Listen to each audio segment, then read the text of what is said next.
திருச்செந்தூர் பன்னீர் இலை விபூதியின் மகத்துவம் தெரியுமா?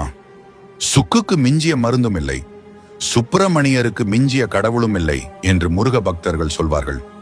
திருச்செந்தூர் சுப்பிரமணிய சுவாமி கோயிலில் வழங்கப்படும் பன்னீர் இலை விபூதி பிரசாதம் தனித்துவமும் மகிமையும் வாய்ந்தது. முருகப்பெருமானுக்கு 12 கைகள் உள்ளன. அதே போல பன்னீர் மரத்தின் இலையில் 12 நரம்புகள் உள்ளன. பன்னீர் இலை என்பது மருவி பன்னீர் இலை என அழைக்கப்படுகிறது. பன்னீர் இலை பார்க்க முருகனின் வேல் போலவே இருக்கும். பன்னீர் இலைக்கு வேத மந்திர சக்தி உள்ளது. 350 வருடங்களுக்கு முன்னர் திருச்செந்தூர் மேல கோபுரத்தை திருவாடுதுறை ஆதீனம் நிர்மாணித்தார். பொருள் பற்றாக்குறையின் காரணமாக பணியில் ஈடுபட்டவர்களுக்கு கூலி தர இயலவில்லை. அவர்களுக்கு இலை விபூதியை கூலியாக கொடுத்தார். கோயிலை தாண்டி வெளியே சென்று அதை பிரித்து பார்க்கும்படி கூறினார். அப்படி திறந்து பார்க்கும் போது தங்களின் வேலைக்குரிய கூலி இருந்தது. அந்த விபூதியை பூசினால் களைப்பு நீங்குவதோடு கை கால் வலிப்பு நீங்கும்.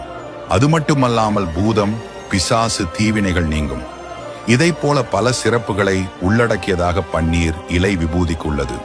புராணங்களில் வரக்கூடிய விசுவாமித்திர மகரிஷி இங்கு வந்து தரிசித்ததாகவும் அவர் இங்கு வழங்கப்பட்ட இலை விபூதி பிரசாதத்தை வாங்கி தரித்துக் கொண்டார். அதனால் அவருக்கு ஏற்பட்டிருந்த குன்ம நோய் நீங்கியது என்கிறது புராணம். ஆதிசங்கர் அருளிய சுப்பிரமணிய புஜங்கத்தில் உள்ள ஒரு ஸ்லோகத்தில் வேதங்களே பன்னீர் இலைகள் என்பது ஐதீகம்.